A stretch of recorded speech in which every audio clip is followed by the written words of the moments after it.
BVTV channel, and welcome to another UFC 5 Universe Mode episode. I don't know why the thing is like so high. And it's like foggy for some reason. Oh, I think it's because of the... I don't know. But anyway, welcome everyone. It's great to be back here, and we have got a massive Fight Night 65 for you. We get to see the rematch that... Oh. Huh? What in the world? I want to start the event. Okay, that was weird. It's never asked me to do that before. But, welcome anyway. Let me see if I can actually fix my camera. It's awkwardly blurry. What a career renaissance for Raquel Pennington when she lost to Holly Holm in cool. I think that not a lot of people thought she would vault into contention. fixes the problem. 4 straight wins. That is exactly what Rocky has But no, I'm honestly really excited for this show. Jack Fowler's and what's up, Memphis? How are you, man? Well, I'm not gonna say he's him just yet. I like that I like the fact that he was 1-0. He successfully beat Brad Tavares. But I wouldn't say he's him just yet. If he strikes up a couple more wins, then definitely I think we can start saying that. You know, it's funny. It's like I remember when the guy who was going to be in the main event tonight, Antonio Russo, former lightweight champion of the world, was on an undefeated streak like no other. And a lot of people thought he was him until Matuez Gamrot kind of, ended that streak. He needs to work on his ground game. Well, yeah, I mean, definitely Brad Tavares, I think, was the better grappler in that one. But when it came to ground control, it's not like, we've seen Jack struggle necessarily. At least in my opinion, I don't think he struggled. I just think that he was looking... He was trying to put himself in positions to constantly be on top, and it just didn't work out like, Tavares had it scouted. I think that's the only thing that kind of hurt him. You can kind of see when a guy's done their homework, and I think that's really what happened there. But, then again, I don't feel like he really got to show his, ground game that well either. So, maybe the next fight he has, maybe it should be against the guy who is, a pure wrestler. Well, we're becoming a broken record. Another ground strike. So I didn't even get my my records up or anything. Oh my goodness, I'm behind on this one. But no, in this fight right here, to me, the women's middleweight division, Tasha Hayes, who's in the white trunks, is 1-3, and Raquel Pennington in the entire red outfit is 3-8. Those are our two battling out in this one, kicking off the show for us. I mean, I think we're going to end off on a big, an epic high. In this fight, I think this is a great way to build up to the Christmas episode I have planned. Yeah, that's right. UFC 290, I think 296 or 297 is going to be a Christmas fight night. Sorry, a Christmas pay-per-view. So I'm much looking forward to that. 4 championships on the line. I already have that fight card planned out, and I'm genuinely really looking forward to seeing how the fight night goes. I mean, we've had some pretty shocking title changes with Paul Felder, becoming lightweight champion of the world.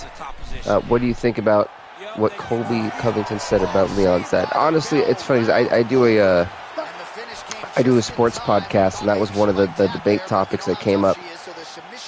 I'm never a fan of when you use someone's family to get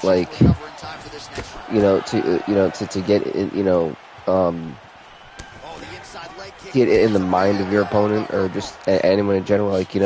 If I've got a beef with you, it stays between me and you. It doesn't stay between your wife, your girlfriend, your sister, your brother, dad, aunt, uncle. It should never go past the two people who have the problem.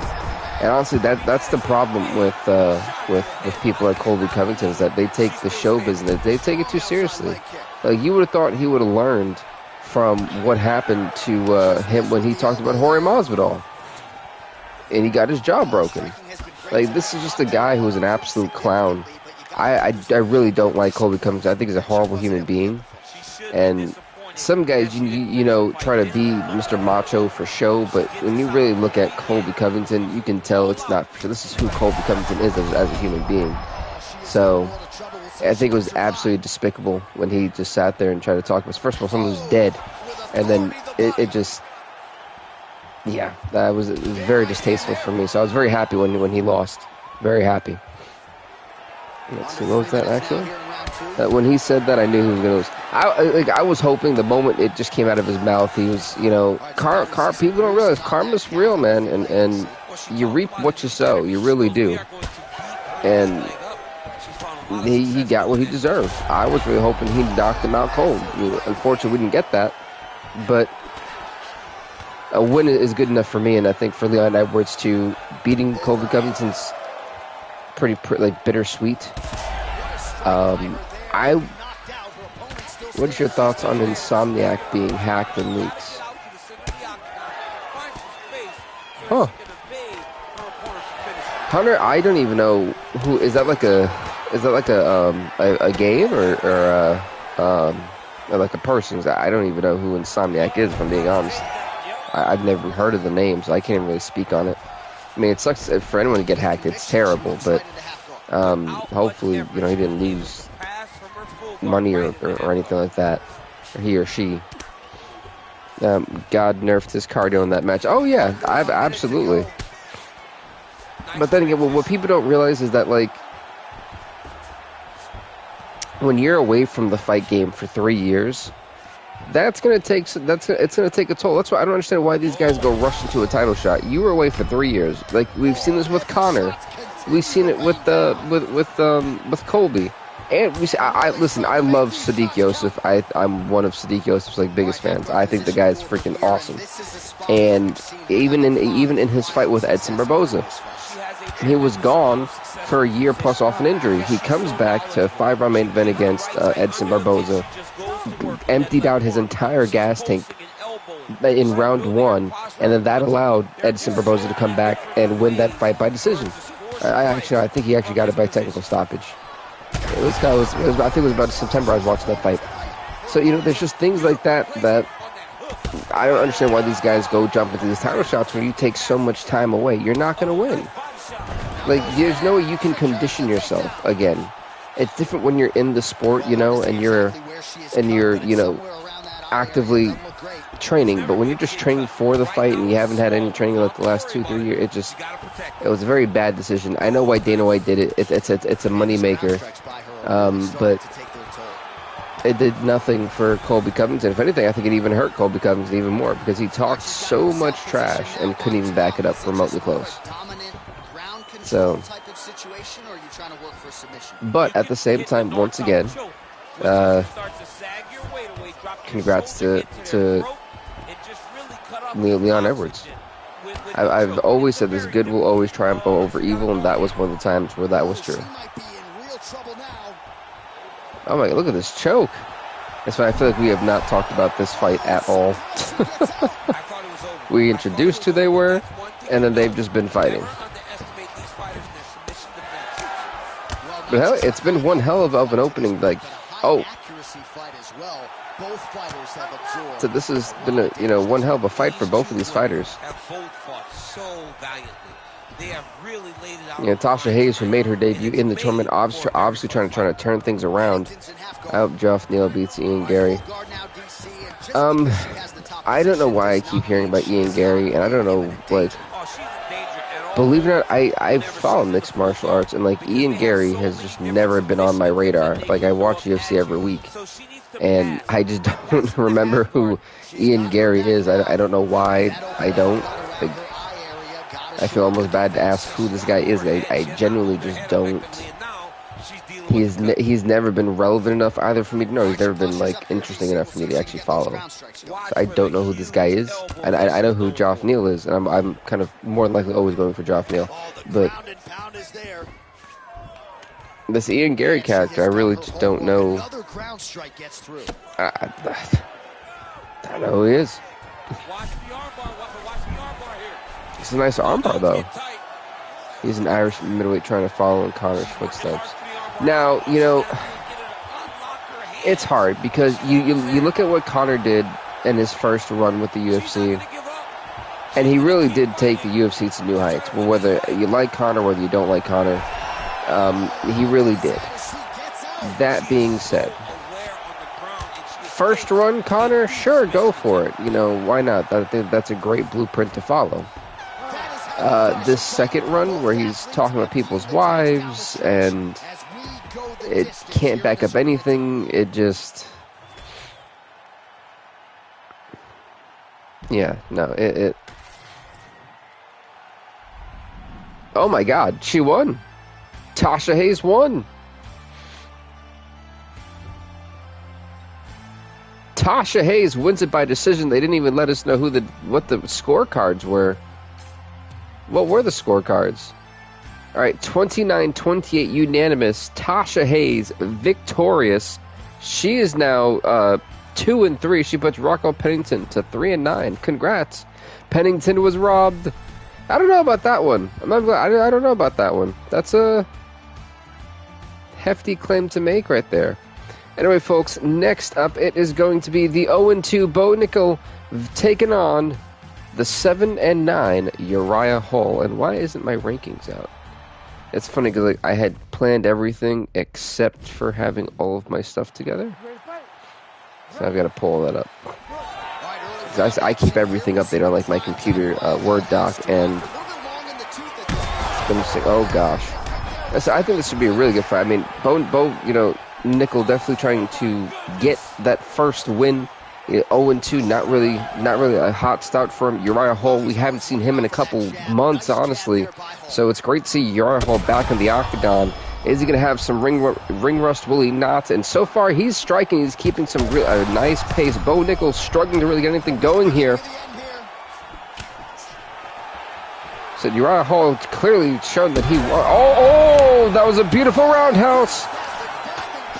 This could be it. Who's your favorite YouTuber? Funny enough, I really don't watch like YouTube like that. And I think like, so I watch YouTube videos on games I don't play. I have a very hard time watching anyone who does like UFC content because I can tell a lot of people are just faking it. I'm trying to think. He continues to bully his opponent here, really manhandling. Dang, that's like so hard. Dang. Nichols in half guard now. You really just make fire. Oh, well, thank you. I appreciate that. I really do, because sometimes I'd be questioning what the hell I'm doing. I'd be like, what the hell am I doing? I want to keep doing the promo stuff and like having the videos, but I just like this since I went on vacation. I've never had the time, and because I've got my partner coming down from the military. This week I won't even have time to really, like, this is the only stream for the next 2 weeks. But you know, I have a bunch of pre-recorded content ready, so at least you guys have the episodes, you know, to watch. So like when I'm done here, I got to go straight to recording the fight night, the pay-per-view for Christmas time, so that way you guys have 5 videos already ready for the rest of this week and next week. So I won't have a stream until, you know, next year. So I'll probably like premiere the videos, that way it feels like a stream. You guys can watch it like real time, or you know, go back with wherever you missed. But that'll probably be what I try to do. Oh, that was a beautiful uppercut. Yes, I like the promo videos too. I know I was only able to do one, but I was like, this would have been a great time to do it for this episode. Personally, Neil Magny is my favorite fighter. My current favorite fighter.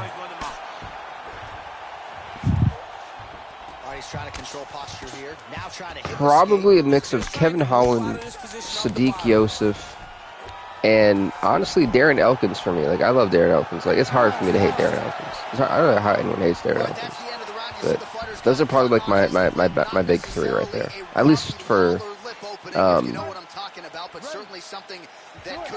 oh, and Jamal Hill. So those would be like my 4 fighters, for sure.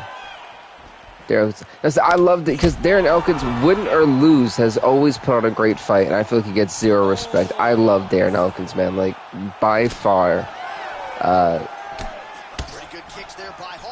It's hard to hate Darren Elkins. He's great. You know, his record may not say that, but I mean, anytime he's been in a fight, it's always been fun, it's been entertaining, and it's always been, like, technical, too. It's not just a sloppy slugfest. It's a good amount of groundwork in there as well. Him and Tameli would put on a banger. Oh, yeah, I like, unfortunately... Oh, good God, he sent him to... Oh, hell, wow. Uriah Hall, welcome back after, like, an 8-month layoff. Uriah Hall comes back with a massive knockout, roundhouse kick to the back of the skull to knock out Bo Nickel. I mean, one with the TikTok box, an uppercut, he was already falling, and boom! I mean, good lord, Bo Nickel got absolutely decimated in this fight. Damn! He really did, though. Memphis, he really did. Welcome back, Uriah Hall. 8-9, Bo Nickel 0-3. Uriah Hall, if this is what Uriah Hall can do, we got to have him on a fight card in the beginning of next year. I mean, he barely took hits. I think he's fresh enough for a fight next month. I'm just saying, because that to me was absolutely impressive. Where is my mouse? Why is it not mousing? There we go. It's funny, I haven't updated anything. Next up, folks, will be a heavyweight division collision as the 2-4 Cyril Gane will take on the 0-2 Sergey Pavlovich. Here we go. This is going to be a short fight. I don't know. You know, the heavyweights, you know, maybe. Oh my goodness. Oh, maybe. Oh, down goes Cyril. Oh my lord. Jesus. But I have got to update things because I have not updated anything. Bro, that's another guy. Tim Elliott is also like, but Tim Elliott is like a dog, man. That dude doesn't know when to quit. Let's see. The first fight we had was Hayes, who won. Jesus Lord. Oh, this fight's about it. Yeah, ref's telling Cyril to fight back, something he has not been doing. You know, honestly, Memphis, you may have called it here because he's struggling. Well, the ground and pound has been on point tonight. Good work here by Pavlovich. Oh, his ground and pound is on full display here. What do you think about the Bryce Mitchell KO? Good for him. I said, yeah, it was all right. I'm not the. Pavlovich is back inside control here. Now he's going full mount. I don't know, like, it was a cool KO, but I've definitely seen better. You know, I never really, me personally, I always kind of doubted his knockout power. But I mean, he proved me wrong, at least. So that was pretty cool. But that's kind of it for, like, when it comes down to it. Is the ones that land perfect, and that one landed perfect. Yeah, see the oh, Jesus.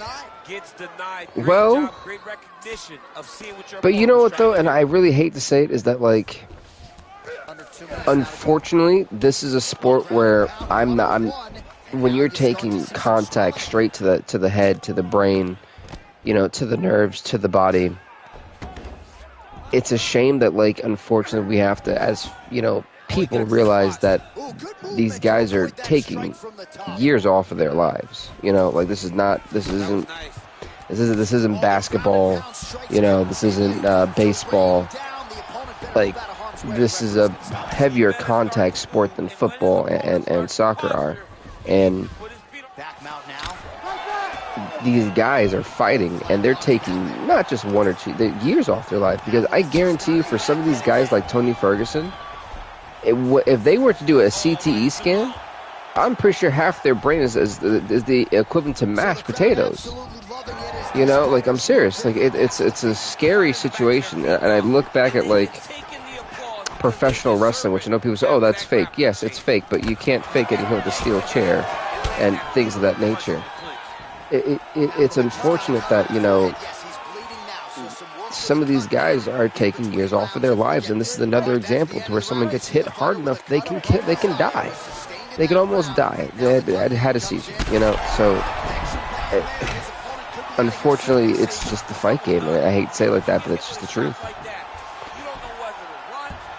Ferguson needs to retire. How did Gane survive? Ferguson does need to retire. He's a 9-loss, streak, but I don't know. I mean, Sergey Pavlovich is just, in my opinion, decimating. And I mean decimating Cyril Gane. And this is a one-sided beatdown. But it's not as bad as the Uriah Hall bone. Oh my God.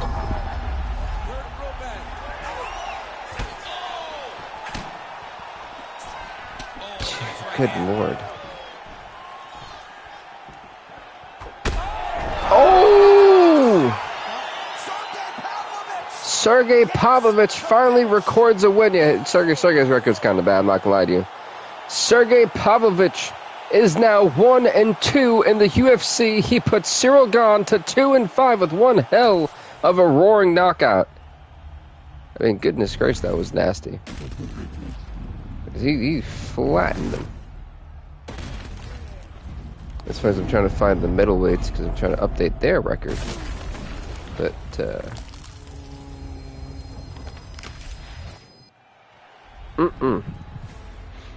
goodness gracious. Well, congrats to Sergey Pavlovich, 1-2 finally. Cyril Gane, 2-5. Not a great night at the office for him. Yeah, Sergey, like I said, I'm happy for Sergey. You finally got a win in the record books. Next up, we're going to see the debut of Yan Xiaonan. She's 0-0, of course. She's going to be taking on the 1-2 Amanda Ribas in the women's strawweight division. This fight happens right here, right now. Boom. Yan in the red trunks. Amanda Ribas in the yellow trunks. Ribas trying to go back to 500. Yan Xiaonan trying to start her UFC career off on the right foot. That big 1-0 could be huge for her. And a very competitive division on top of that. Where a lot of the ranked fighters in this division have been champions already. When Xiaonan fought in Pride, she was a grand prize winner. Oh, I had no idea. See, I wish like the UFC, like I know they have the UFC app, but paying $100 a year for that is pretty expensive. And because I cover more than just, like, cause I run a sports, I'm a co-founder for a sports podcast, and so I cover soccer around the world, mixed martial arts, baseball, basketball, and football. It's hard for me just to kind of hyper focus on just mixed martial arts because then I'd be losing like soccer. It's such a difficult process. But the UFC app, I had it for 1 year back in 2020 and absolutely loved it. Like, highly recommend it. If you're a pure mixed martial arts fan, UFC app is probably for you because they have tons of different like events going on. I think it's also really cool. You get to see a bunch of different fighters who are up and coming and making their way into who could be coming into the UFC, and a lot of times they go into that Dana White's Contender Series thing. So definitely would recommend that for anyone. Assuming that the only sport you like is mixed martial arts. Let me just put that out there. Do you think that Mahomes is being a crybaby about the call? Oh yeah, absolutely. Oh yeah. Again, if you guys don't know what my sports podcast channel is, the Spygate Report. We're on Apple, Spotify, YouTube, Spygate Report. Hit that sub to that because that's also where me and my good friend Chef and company. Oh my God, Amanda Ribas! The ref is somehow allowing this mugging to continue. Yan Xiaonan not intelligently defending at all. This is not where she wants to be. Let's update the records. I've not been on top of it in this one.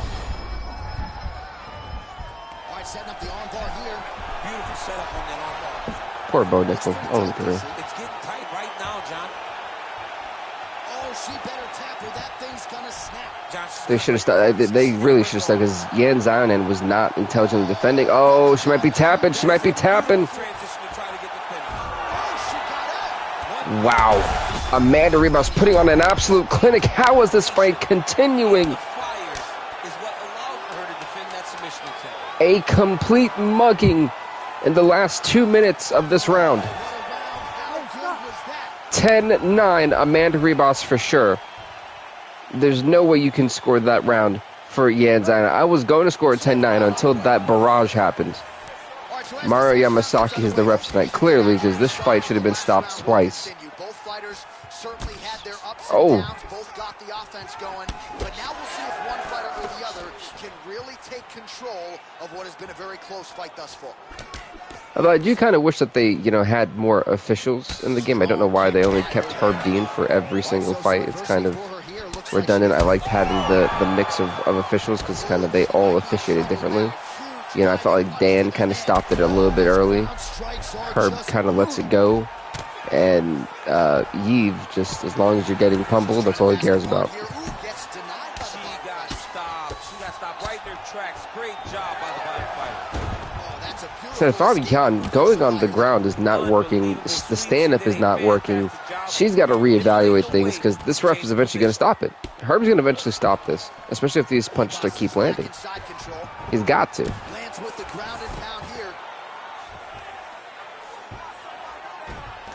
There she goes again, landed another strike on the ground. So yeah, there we go. Finally getting to update things. Woohoo. Well, she did not If I already may have a middleweight in the series, am I not allowed to have make a woman fighter? I mean, you can ask for a woman fighter. I don't need necessarily a woman's bantamweight fighter right now. I need the women's. Actually, I think I do. I need women's fighters in general. So yes, I actually need them. Now I think about it. Because I haven't been able to make them yet because I've been so busy. Just like I haven't been able to play the career mode yet. I haven't been able to do any of the challenges to get like Alistair over him or anything. Like when I say I've been so busy lately, it's been ridiculous because I'm college kid and I'm a senior in my BA program, so we're like stuck right now with a bunch of crazy classes. Which one do you need the most? Women's bantamweights, I think for sure. Actually, women's bantamweights for sure. Yeah.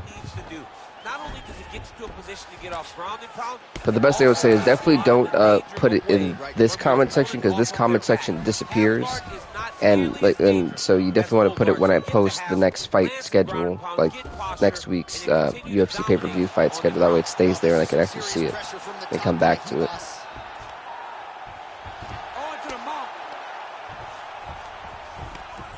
Well, no surprise that eventually we would see some visible. But this is what happened early in. Okay, finally. Jesus Lord.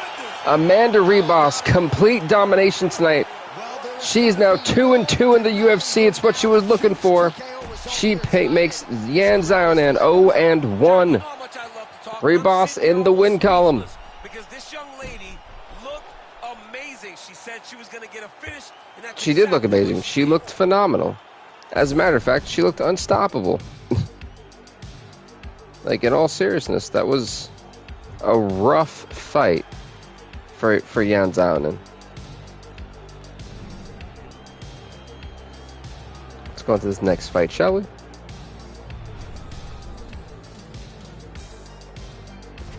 So, folks, we'll be in the men's flyweight division as the 6-7 Alejandro Pantoja takes on the 6-8 Tim Elliott. Here we go.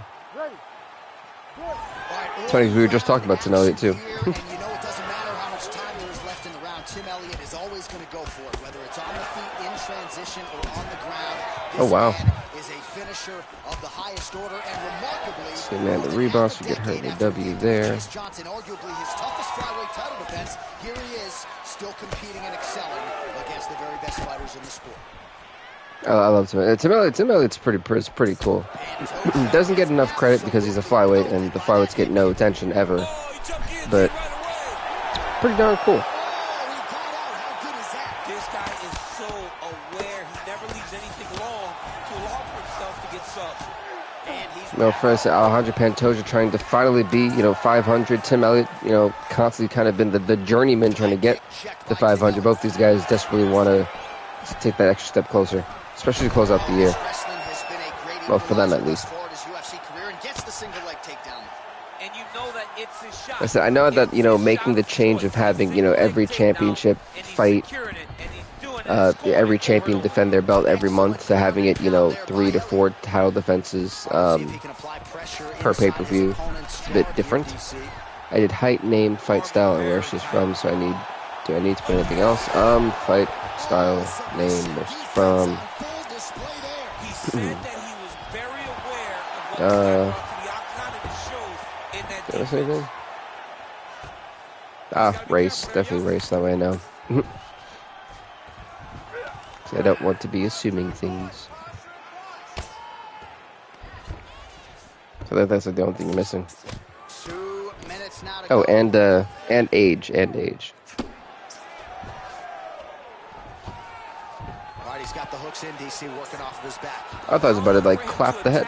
I thought I was about to do one of those. I was like, oh, the good ear clap. Pressure being applied here. It's a shame no one does that anymore. I feel like it's still like legal too. Elliott's able to make a nice transition there back into side control. Oh, this is definitely not where Pantoja wants to be with Tim Elliott. Oh, Pantoja's very lucky. If that was the guy who had a little bit more of a better ground game, that would have been, could have been it.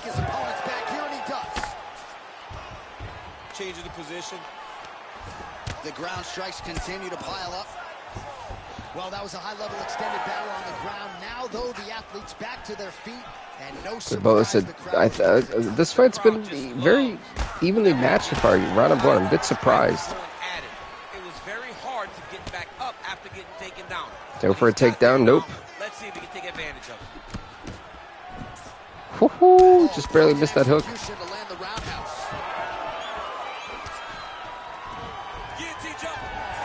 Gotta be careful though. Gotta be careful. Tim Elliott, Pantoja's gotta be careful. Tim Elliott has some great, takedown defense, and we're seeing it here tonight. Gotta know what the heck that kick was, but it wasn't even close. Oh, nice knee to the body from Pantoja. Oh wow, Tim Elliott answered one with one of his own. Yeah, perfect. So Amanda Reboss 2-2. Ian's on 0-1. All right, so that opened up a cut around his eye. Perfect. He hasn't moved his head well. He was taking shots too clean, and now a cut has opened up. Pantoja gets Tim Elliott just Tim Elliott is having an interesting fight. I'm kind of surprised at the way at the approach he's taken in this fight. It's a bit different than what we've seen in the past from him. Not saying that that's a bad thing or anything, because it's intriguing. Oh, he's got this guillotine in though. Not good for Tim Elliott. Could be tapping out. I thought he was trying to reverse it to a triangle. Trying to turn it into a triangle. Sorry. Now it's going for the armbar. This is not what Tim Elliott needs. Oh, he tapped. Alejandro Pantoja gets the submission victory via the armbar in round number 2. In a fight, in my opinion, he was actually starting to lose. A huge armbar submission. Wow. Tim Elliott 6-9. Alejandro Pantoja, he's finally in the 500 column. 7-7 for the young man. Huge win for Alejandro Pantoja. I was not expecting that, especially with the way that fight was going. I mean, again, congrats to Pantoja. Huge win. Wow. Next up, folks, we're going to be seeing the debut of one of my subscribers, fighters. This gentleman asked for it. I believe on the last episode we had, Ladies and gentlemen, Bale Dawson making his debut in the UFC light heavyweight division. He's going to be taking on the 2-6 Johnny Walker. This is a huge test for this young man going out early. But, I think this guy can do it. I really do. And if the fight does go to the ground, don't be surprised, said Walker. So, you look at the size. Yes, he's tall. He's kind of lanky, too, which may be advantageous to Dawson, especially against guys who are a bit heavier built like Johnny Walker. He's going to have a speed advantage for sure. Takedown defense is there. If your opponent has you in the clinch, pulling down on your head, landing punch after punch, you have got to he got taken down. Reach back inside and try to find space. Those are big strikes. Make sure we put that there so I'm ahead of it. He passes to half guard. I said for the debut to be, on the main card of fight, this is huge. With the hips, keeping those legs locked and keeping them in full guard. It's putting the pressure on him. And busy as he looks to improve position here. If I remember correctly, I'm pretty sure if I pull it up, I can't pull it up. Never mind. Well, if I pull it up, I'm pretty sure I'll find it. Can't find it. Getting absolutely worked here from the top. Let's see if there's an uptick in his urgency here as he tries to. But here's the thing, though. If this is going to be one of those, wrestling-based fights, I'm going to say that Dawson's going to have the advantage. I think Bale can really do some damage from this position, and from his prior work before heading into the UFC. Yeah, this is a guy who definitely can do does a lot of his work on the ground. Not to mention he's got heavy hands too. So this is not where Johnny Walker wants to be. I'm about to say Johnny Walker's head was starting to bounce off the canvas as that was happening. I was like, damn.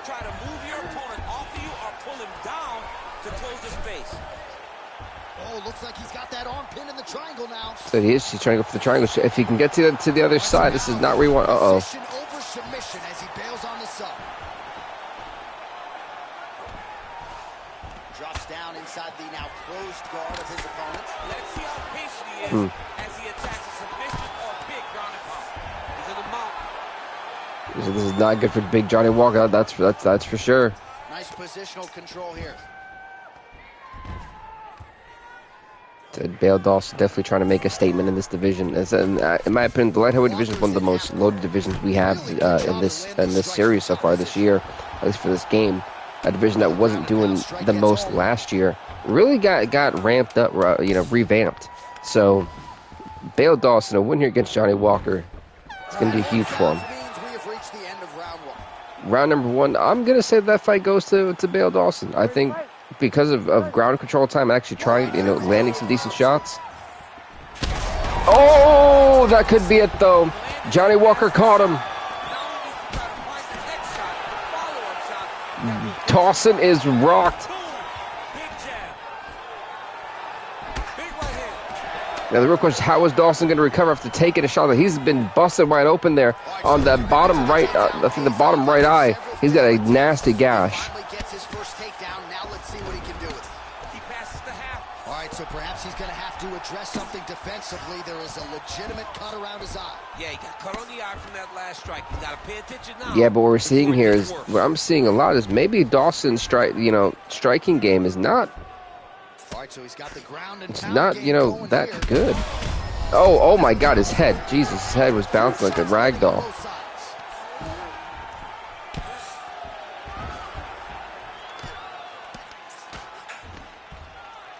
Yeah, John Walker's doing the smart thing. He's trying to dodge, trying to dodge and block everything. He can't. Oh, he flattened him. That's not good. That's not good. Working off of his back here, looks like he may try to hip escape. Yes, but for Johnny Walker, he's gonna excel on the stand-up. That's clearly what we're seeing so far. And if he doesn't find a way to get back to the stand-up, this is not going to be a winnable fight for him. He needs to go back to being on his feet. The midpoint of this one.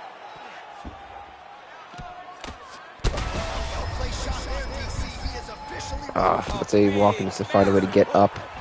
Because if he doesn't, this is going to be a one-sided fight.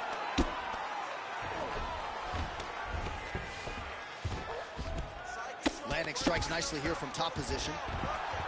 Another ground and pound strike lands for this man. I don't know how they teleported, but that was interesting. I don't know if that's like an ability. Now he's got good body position. Yup. I think Bale is gassing himself at the same time, which is being kind of counterproductive because those strikes are not having any like oomph on them at all. Now he's looking arm triangle on the opposite side. Uh-oh. When he goes to finish, look, he's got it locked. He actually got on the opposite side too, which is wild. I was very surprised. Oh, the choke. Johnny Walker could be tapping out. I don't know how the hell Johnny Walker's still in this thing. I thought that was it. If you panic, you're going to get submitted. He didn't panic. 30 seconds to go in the round.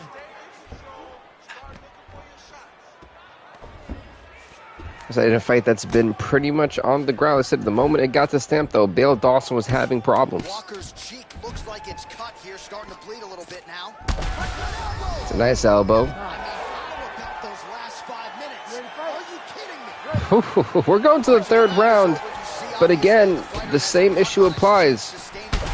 Oh, he caught him with that. He went for that spinning back and got caught with the shot right to the head. We're seeing that now there's confidence. Dawson was getting a little bit too overconfident. Round number 2, ate a nasty shot, and he got too confident again and got rocked. Dawson could be history soon.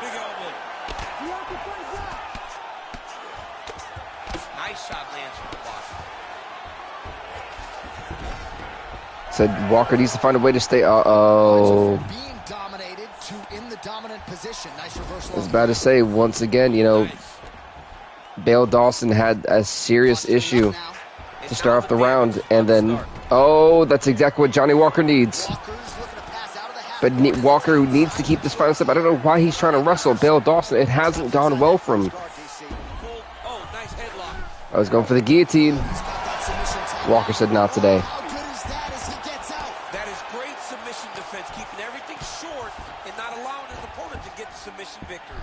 Battery saver got put on. Cool. Well, he has expended a lot of energy going for these submissions tonight. I'm not sure his opponent is actually submittable. No, it doesn't seem like it. Oh, down goes Walker. But does Dawson go for it? He is. Yep, he knew it. Dawson knows it. Trying to finish this fight. Dawson knows his bread and butter right now is definitely on the ground.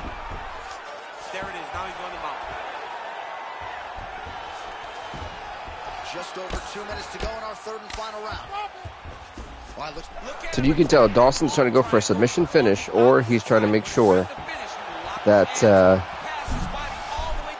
well done. Bale Dawson knocks out Johnny Walker in round number 3. You want to talk about having a victorious moment. Bale Dawson gets it done in his debut. He knocks out Johnny Walker with less than 2 minutes left to round number 3. Huge win for Bale Dawson. Johnny Walker 2-7. Bale Dawson 1-0. Talk about one hell of a victory.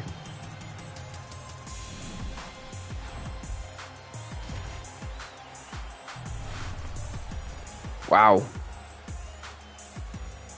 As Bale Dawson wins, now we're getting on to all the ranked fights we have on the show.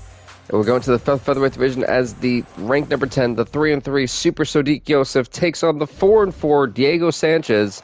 This fight's up next. Here we go. Wow, that was quick. Overhand right, rocked him.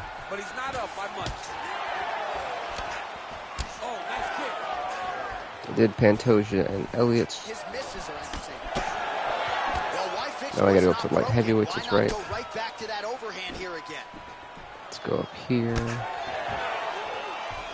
Just update this as I go. For Johnny Walker, 2-7. Nice job by him defensively there. Sadiq's stomach got rocked.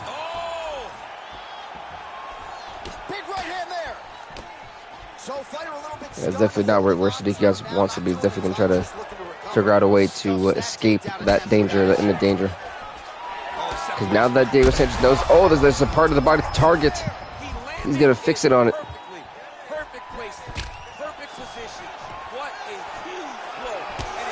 So Sadiq scoring wants Sadiq to finish Sanchez early. Just over 3 minutes now to go. Sanchez gets hit with a kick. That was a nice roundhouse that actually rocked Sadiq. Big right hand. Sadiq is eating a lot of these shots. Is not good for Sadiq at all. Big right hand lands.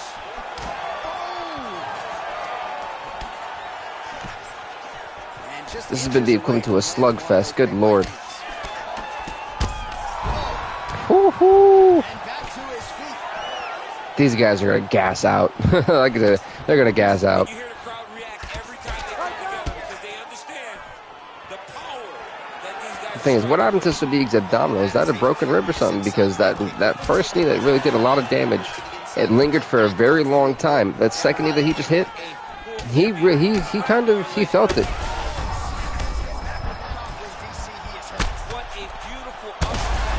Oh my goodness! Oh my goodness! Good Lord! Like, what a fight! These two are putting on a clinic. Nice strike there, and Sanchez is going for that arm triangle. Let's see if he has it. I don't think Sneak's going to fall to the arm triangle, though. Oh, Sneak's in trouble. Is he? I thought he tapped. For a moment, I thought he tapped because his foot tapped on the canvas, and same time his hand did too. That's normally a signal for tapping. Apparently not in this case, but I don't know about that one.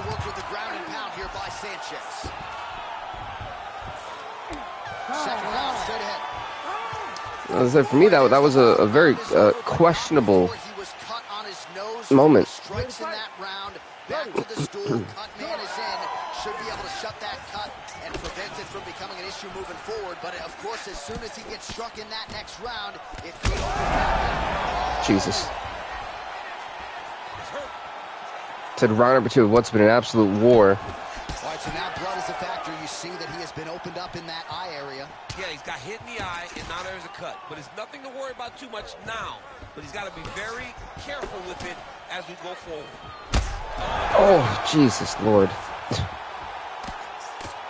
I don't know how Diego Sanchez is still going. He's taking, I mean, both these guys are taking some nasty shots, man. All right, full guard now, DC. And for the guy on top, he needs to build posture or just go to the next position, start shoving that knee through, trying to get the half guard, which in turn will lead to more opportunities for advancement. But if you're on the bottom, you need to be anticipating. You need to be framing. You need to be moving, looking for opportunities to either reverse the position or get back to your feet.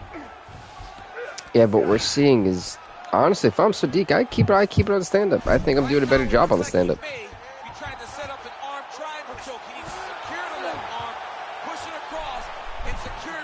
Oh, that's what worked for Bale. Dawson will work for him as well. Oh. He did a great job of reversing the position, using the opening that his opponent gave him to shut him off. Oh, he ate both of those. Oh, he's wobbling. He's hurt bad. I think we're getting close to the end of this fight. Oh. Whoo, Jesus. Someone's getting knocked out soon.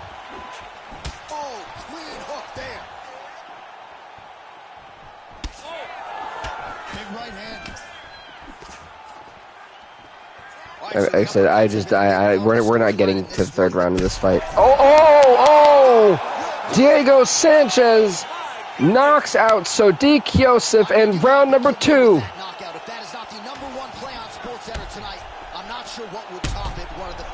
It was the hook. In a very long time.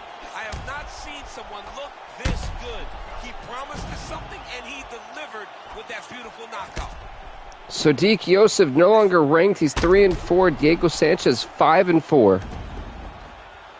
It's heartbreaking to see, but that is the reality of it.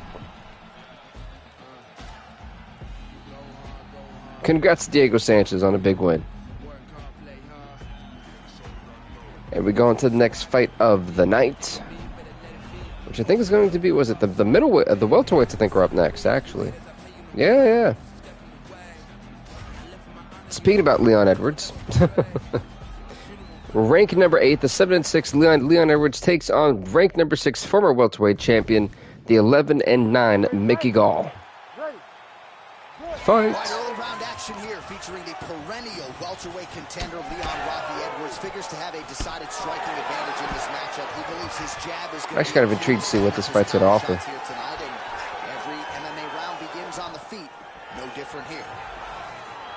Let's actually update the last fight and the records and rankings. Nice knee by Edwards. Not to mention, folks, our main event will see ranked number 1 former lightweight champion of the world, Matuez Gamrot, who's 6-2, taking on ranked number 2 former lightweight champion, the 8-2 Antonio Russo. This bitter rivalry continues. Another chapter in this historic rivalry for these two gentlemen. That's going to be our main event. 5 rounds if need be in the lightweight division. Shot blocked by Gold. Big double leg, level change. Oh, he passes the half guard now. And he's not posturing to land punches, so look So while that's happening there. Getting him out here. He's got that arm triangle. Watch him pass to the opposite side. It looks real tight. He'll drop his weight and try to finish his technique. Oh, somehow, some way he got I said Mickey Gall is definitely going to try to farm for submissions, that's for sure. A lot of his wins when he won the title and his way to the title was by submission. So Mickey Gall going to go and probably lean on what has worked for him in the past. Because like I said, a lot of Mickey Gall's 11 wins come off of submission. Oh my goodness, Leon Edwards.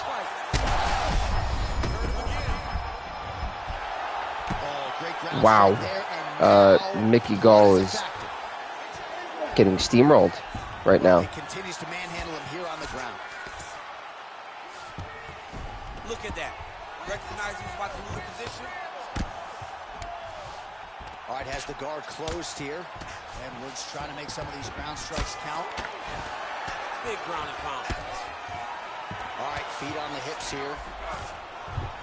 He's setting up a beautiful submission. I mean, yeah, he's going for what looks like a decent triangle, but it, I don't know. Yeah, he hasn't really done much with this.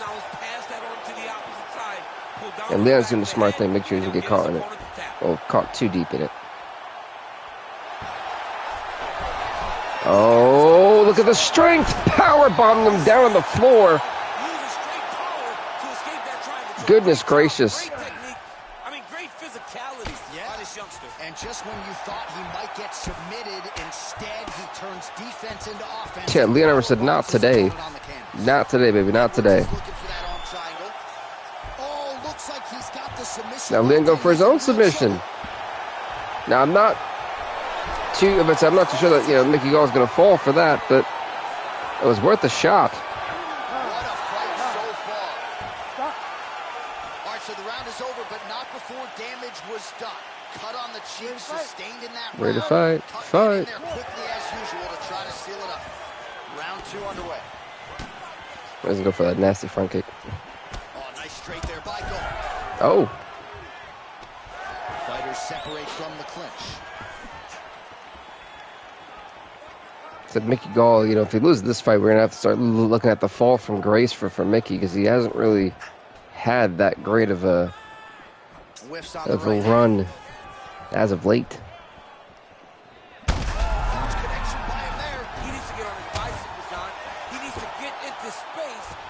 Leon is really taking it to Mickey. Jesus.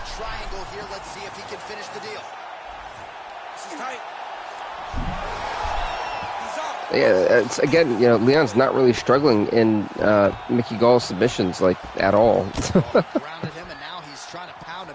Which is a bit surprising because, Mickey Gall has caused a lot of problems for people in this division, submission-wise, and it's forced people to be kind of gassed, really expend a lot more strength and energy than they probably normally would to get out of them. So it's interesting to see Leon's not having that problem. He knew there would be some submissions coming his way. He was ready to defend them, and he has done that beautifully.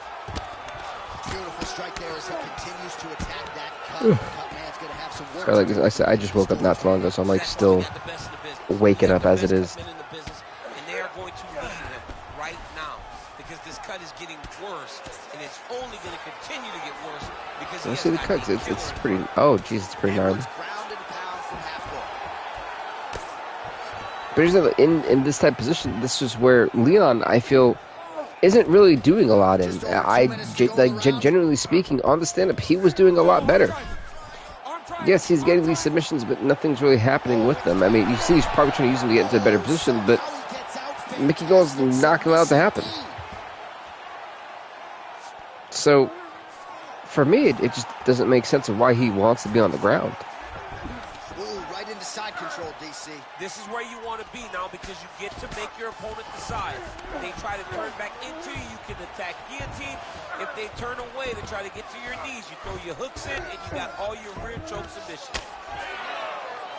Well, what did Dana Cormier say? That was a lot, and I can't repeat half of that. Man, this is some serious ground and pound here, DC. UFC. He's not just staying busy for the sake of staying busy. These strikes are doing damage. Oh, yeah, no pity pat to this guy. This guy's trying to land. He's trying to land effective strikes. Oh, jeez. Are working on the ground here. His opponent's feet on the hips. A series of punches from the top here by Gol. Well, anytime you are in a ground fighting situation with this fighter, you're potentially playing with fire. As I said, at this point, we're going to round number 3 for sure, but Mickey Gall, is a bloody mess, bleeding over everybody, but Leon Edwards, again, is still winning this fight, in my opinion. I don't, well, they didn't even touch gloves. What was the point of doing that if you weren't going to touch? Punch got blocked there. Well, you didn't see a lot of the body work from him in the earlier rounds, but he's certainly getting after it here. Big shot to the body connection. I'm not sure what happened. I think he kicked like the liver or kidney, and he just kind of collapsed. He's brutalizing him with the ground and pound. This fight is close to being done. Gall's back in full guard. So Mickey Gall's trying to do everything he can to hang in on this fight, to hang on to this fight, and he's trying to survive. He really is. Because look at Leon's face; he hasn't really been touched, and Mickey Gall is bleeding like this is a blood bank. And look at him attacking the arm triangle on the other side. This is a nice arm triangle. Try to pass all the way across his body. Yeah, but this may be what Mickey Gall needs, though. Oh well, it was. Well, now you see some visible damage on the side underneath the elbow. He told us he was going to invest in the body. He hasn't missed a whole lot tonight. You didn't expect him to do it this effectively. He's done a fantastic job. So both these fighters are kind of hesitant. Well, he is Awkwardly. clearly losing this fight. It has not been his best performance, but he can change all of that with a late submission. He struggled because Oh. I mean, the fight is going to be over. I can't believe he's still standing. That shot, man. But Mickey Gall is baiting Leon, which I will say that much, especially when he's on the ground. Mickey can easily get back up. Leon's giving him the space. He's choosing not to. Really good job putting himself in position. Because it's giving Mickey a chance to try to go for a submission. You cannot sit That's what it is. Guys guard. And you can't have one arm in, one arm out. Guys will start throwing up legs, chasing triangles. Great defense by this fighter. Beautiful transition. Continuing to work out of the half guard. Gall's eye starting to swell now. He is actually getting pretty messed up pretty bad. I said, the damage, there really has been any damage done to Leon Edwards. This is a terrible position. All right, so he gets back to his feet after that extended battle on the ground, and the crowd. See, Mickey Gall isn't even trying to get up. It's just they appreciate high-level mixed martial arts, and that's exactly Mickey's not even really trying at all. If I'm being honest, it's been kind of a lackluster fight because Mickey's just. big, massive shot lands. And Leon didn't even intelligently defend, which is beyond me at this point. But Nice job by him to still be a threat off of his back. Good work from the top here by wow. Yeah, like I said, this is a very disappointing fight, and Leon Edwards, I think, was the obvious winner. This fight was kind of disappointing. Mickey Gall, rightfully so, 11-10. Leon Edwards, 8-6. So, congrats to Leon. Mickey Gall just didn't want to fight. That's what this, to me, that's what this felt like. Mickey Gall did not want to fight, and unfortunately, that's the reality of that. It's a shame.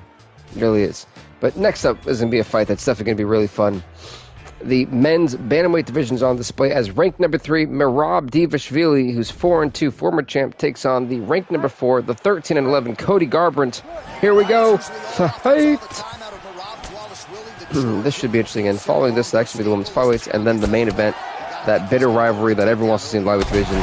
Ranked number, oh my God.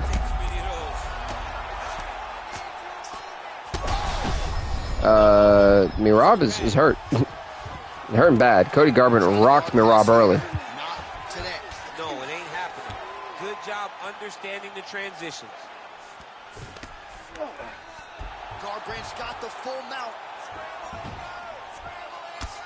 So we got Cody. We got Leon Edwards and Mickey Gall's records updated. Perfect. Great job blocking that pass by the bottom fighter. Making all these shots. Alrighty, we'll go to the bantamweights. Garbrandt's looking to pass out of the half guard here and get that side Rob, control. let me actually update all this properly. Right into mount. I'm surprised Cody Garbrandt's actually going to be. Oh, never mind. I just realized that Mirab was the guy. I was like, yeah, I was surprised Cody's actually going to the ground. Oh my god, that dude has heavy hands. Holy hell. Took 2 shots and the oomph. Goodness gracious.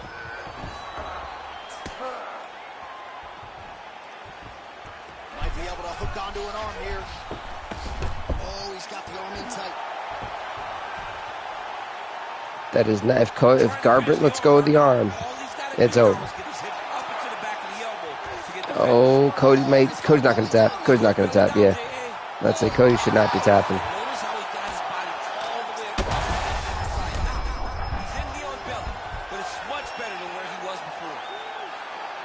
Oh, my lord.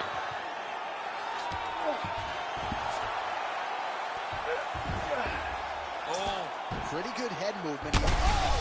Jesus. That one is thrown to end the fight. If he gets the arm, Cody's in it. Oh, Cody's trying to turn. He's not going to let him turn. Cody's going to have to tap. Holy hell, Cody did not tap. I gotta stop writing these dudes obituaries, man. I always think they're done. Surprise me. I thought Cody was going to have to tap. I really did. I didn't see him getting out of any of that early. And I mean, I was like, oh, he's finished. Gotta be very careful. Oh, man, what a connection right there. I'm not sure his opponent knows where he is. Yeah, Rob wants to finish.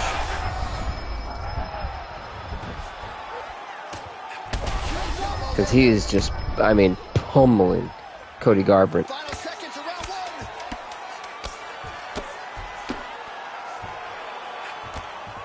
Round set.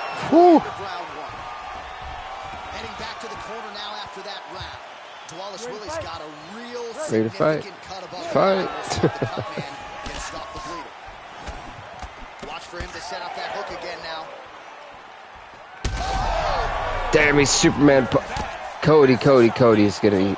Cody's not winning. I don't see Cody winning this fight because he's eating them. Motioning for his opponent to stand back up here. Nice body kick. Wallace Willie gets the takedown. So we have done the updated welterweight fight. It was a nice takedown from Davis Bailey. There it is. Now he's going to mount. Oh, nice. Oh, what do we got here? Looks like an arm triangle attack. Yeah, but I don't think Mirab's gonna get the arm triangle the way he wants to.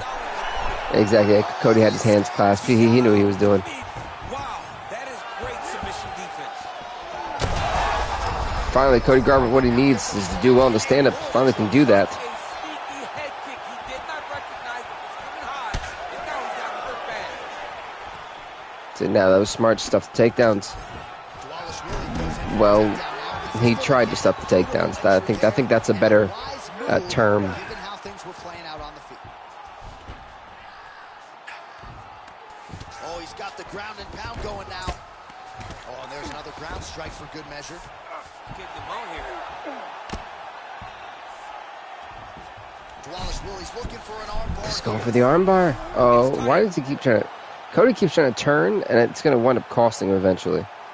Because he's going to lose grip if he keeps doing... Oh, he's going to definitely lose grip eventually. Oh, he's got a strong grip on that arm. He's starting to extend the elbow.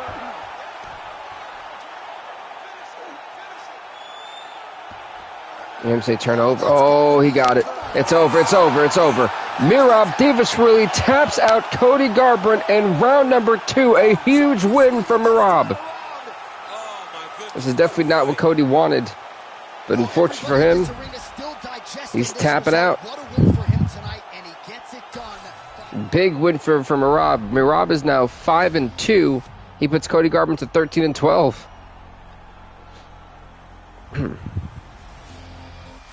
It's a big win for him. Hey, that's 2 submission victories. Look at that, and both by armbar. 2 subs. I don't think we have for the first time ever, we have not had a first round finish so far, which is like wicked. But next up, folks, we're going to the women's flyweight division as ranked number 2, the 12-10 Valentina Shevchenko takes on ranked number 3, the 11-8 Marina Moroz. And when this fight's over, we'll be at the main event. Matuez Gamrot, ranked number 1, takes on ranked number 2 Antonio Russo. The rivalry has yet another chapter in what is bound to be an exciting show. An exciting main event, I should say. Shevchenko in the red, Moroz in the yellow. Let me actually update the last fight correctly, because, you know, that was, Moroz did what he had to do. And to this point, she has done just that.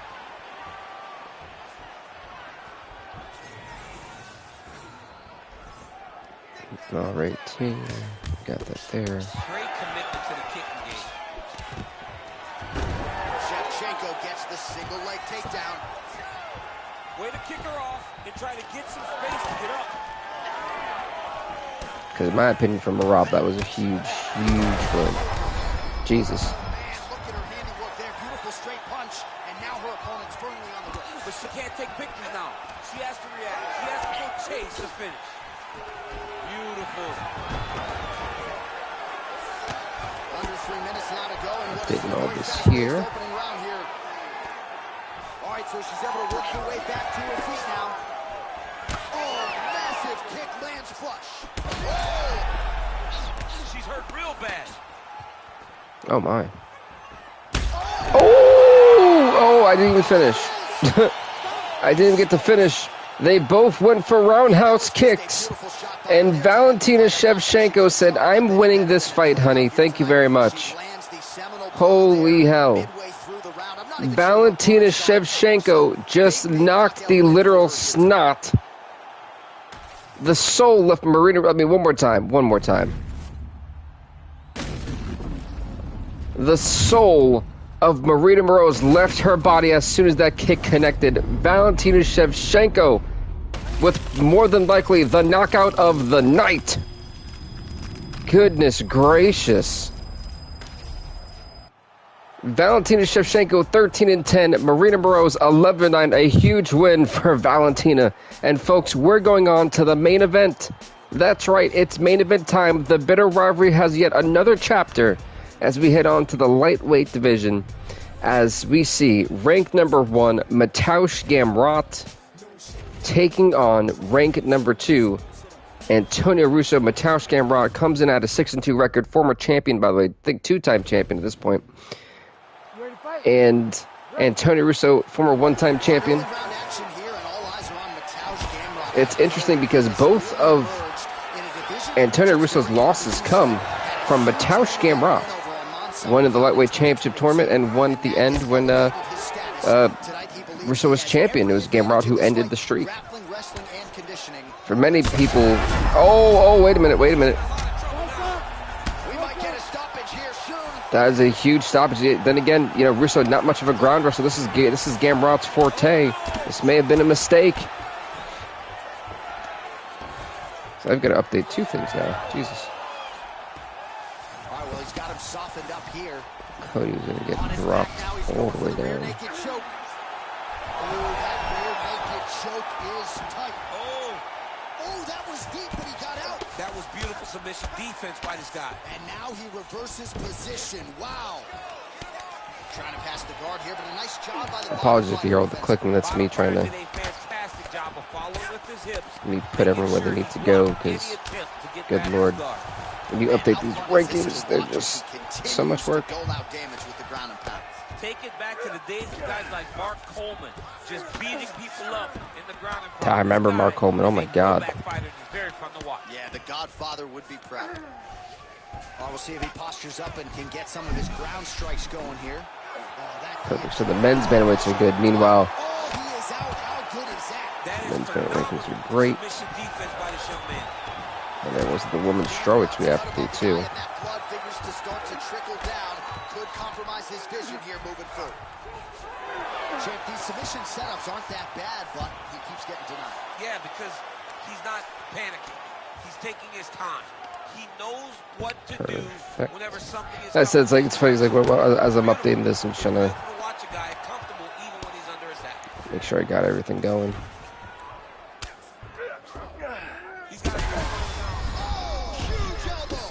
Oh my goodness. Gamrot taking it to Russo. And you got to think too, if Russo loses a third time here, what does Russo do? You know, knowing that Gamrot's becoming the proverbial kryptonite, if you will. What do you do?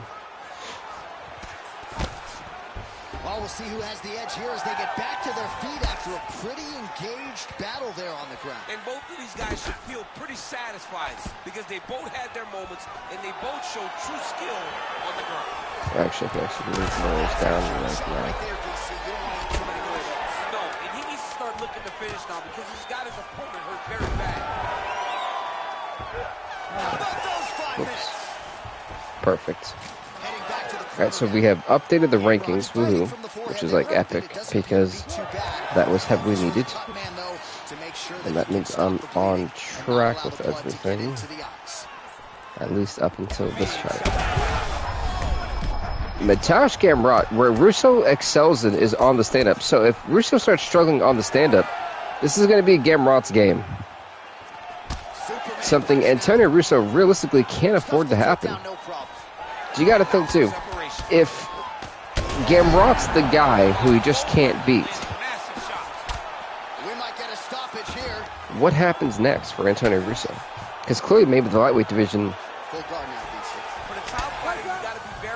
maybe, you know, he just can't beat the man. Try to build posture, but if you're the bottom person, the moment your opponent tries to move to the next position, build a shield. Kick off the hips and get back to your feet. Well, that's fair. Like I said, Gamrot though is in control, is in complete control right now of this fight. At least in round number 2. Okay, that's up with the records in the rankings. I mean, in the actual record books, 5-2.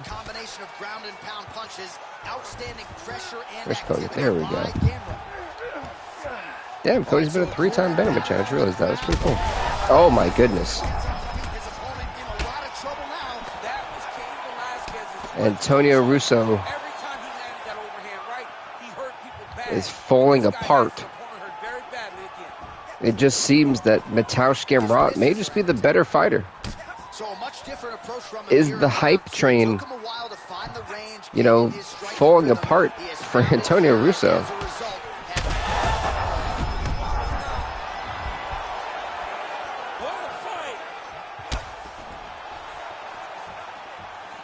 See, Russo's got in the tank. Well, no denying that he rocked him, but couldn't quite get the finish.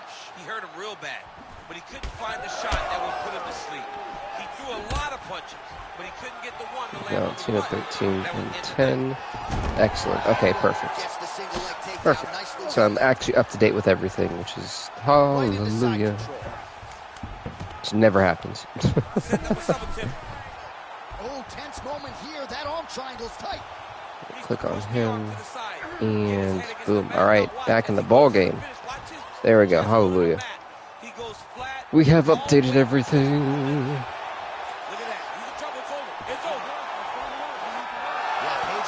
Tapping. No, he's not tapping.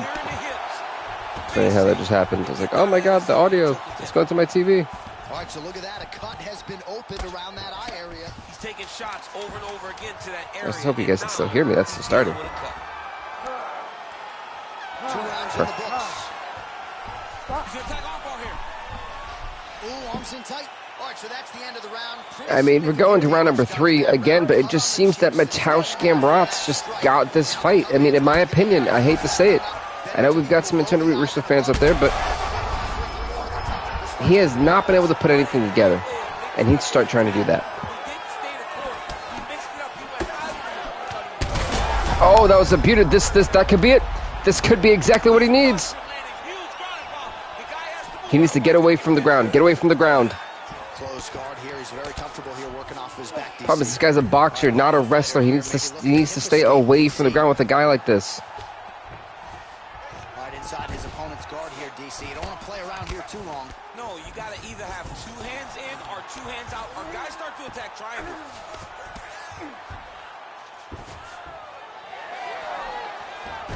Oh, how about that reversal by him there?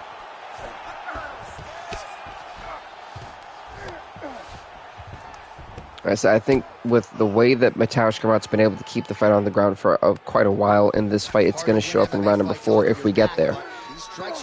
On those later rounds, it's definitely going to show. And you know, something tells me that Russo doesn't have the answer for it yet. I don't think he's game planned for that.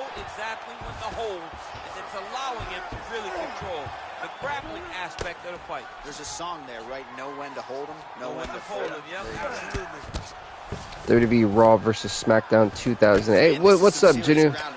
Yep, that comes out once a week, my friend. That comes out once a week. It'll probably be on like Thursday of this week. So don't worry, we got you, buddy. We got you.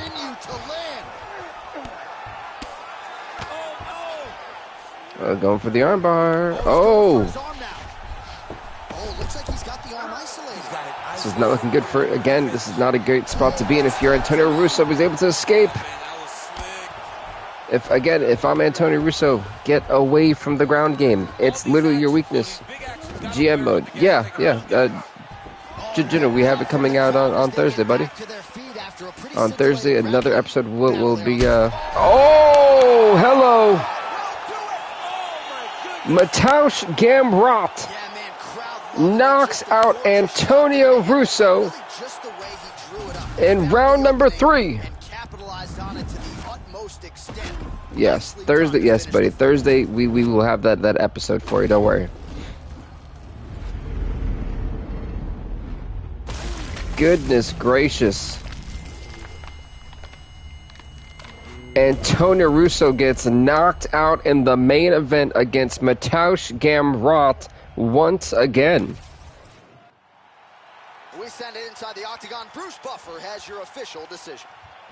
Ladies and gentlemen, referee Gamrot 7-2, Russo 8-3.